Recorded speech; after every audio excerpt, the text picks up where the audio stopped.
आज का हमारा लेसन है संधि, जो क्लास 6 चैप्टर 4 है। तो आज हम सीखेंगे संधि शब्द से क्या अभिप्राय है। तो संधि शब्द का अभिप्राय है समझौता या मेल। भाषा में संधि का अर्थ है मेल। भाषा के प्रवाह में बोलते समय कभी कभी ध्वनियाँ इतने निकट आ जाती है कि वे अलग अलग सुनाई न देकर एक अन्य शब्द का रूप धारण कर लेती है। ये ध्वनियाँ स्वर भी हो सकती है और व्यंजन भी। जैसे नीचे हमारे एग्जाम्पल दिए हुए हैं। योग प्लस अभ्यास, योगाभ्यास। हिम प्लस आलय, हिमालय। सूर्य प्लस उदय, सूर्योदय। विद्या प्लस आलय, विद्यालय। तो उपरोक्त उदाहरणों से स्पष्ट होता है कि जब दो शब्दों के बीच संधि होती है तो पहले शब्द का अंतिम वर्ण दूसरे शब्द के प्रथम वर्ण के साथ मिल जाता है। तो इस प्रकार के मेल से ही नवीन शब्द का निर्माण होता है। तो यह संधि कहलाता है। परिभाषा: निकटवर्ती वर्णों के मेल से होने वाले परिवर्तन को संधि कहते हैं। यही हमारा फर्स्ट क्वेश्चन होगा कि संधि किसे कहते हैं, उदाहरण सहित बताइए। तो आपने आंसर में लिखना है निकटवर्ती वर्णों के मेल से होने वाले परिवर्तन को संधि कहते हैं। इसका उदाहरण आ जाएगा जो आपके ऊपर दिए हुए हैं। योग प्लस आलय, योगाभ्यास। हिम प्लस आलय, हिमालय। 2 एग्जाम्पल काफ़ी है। नेक्स्ट आता है संधि के प्रकार। संधि 3 प्रकार की होती है: स्वर संधि, व्यंजन संधि और विसर्ग संधि। आपके लेसन में एक ही संधि का प्रयोग है, स्वर संधि। तो स्वर संधि किसे कहते हैं?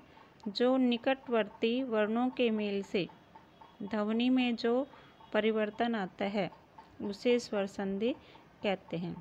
स्वर संधि के प्रमुख प्रकार हैं दीर्घ संधि और गुण संधि। तो नेक्स्ट आपका क्वेश्चन होगा संधि के कितने भेद हैं।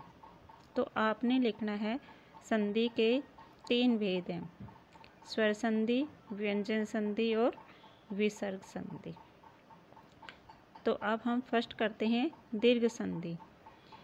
ए, ई, ऊ स्वर अपने ही हर्ष या दीर्घ रूप में मिलते हैं तो उन्हें दीर्घ संधि कहते हैं। जैसे कर्म प्लस अंग, कर्मांग। परम जमा अणु, परमाणु। ऐसे ही हमारा सेकंड है गुण संधि। यदि ए आ के बाद ई बड़ी आए तो ए हो जाता है। यदि ऊ बड़ा ऊ आए तो ओ हो जाता है। जैसे ए आ प्लस ई हो तो क्या बन जाता है? ए। जैसे एग्जाम्पल है आपका राज प्लस इंद्र, राजेंद्र। महा प्लस इंद्र, महेंद्र। महे जमा ईस, महेश। ए आ ऊ हो तो सर्व प्लस उत्तम, सर्वोत्तम। जल प्लस उर्मी, जलोर्मी। महा प्लस उत्सव, महोत्सव। महा प्लस उर्मी, महोर्मी। इसी प्रकार ए या आ के बाद ऋषि आए तो संधि होने पर नई ध्वनि बनती है अर। ए आ प्लस ऋषि क्या बनेगा? अर। नीचे भाषुक पटुता। दीर्घ संधि और गुण संधि में उदाहरण सहित अंतर बताइए। नेक्स्ट है संधि विच्छेद। संधि के नियम अनुसार यदि मिले हुए वर्णों को फिर से अलग कर दिया जाए तो यह प्रक्रिया संधि विच्छेद कहलाती है। जैसे हिमालय का संधि विच्छेद होगा हिम प्लस आलय। ऐसे ही विद्यालय का संधि विच्छेद होगा विद्या प्लस आलय। यही आपका थर्ड क्वेश्चन होगा संधि विच्छेद।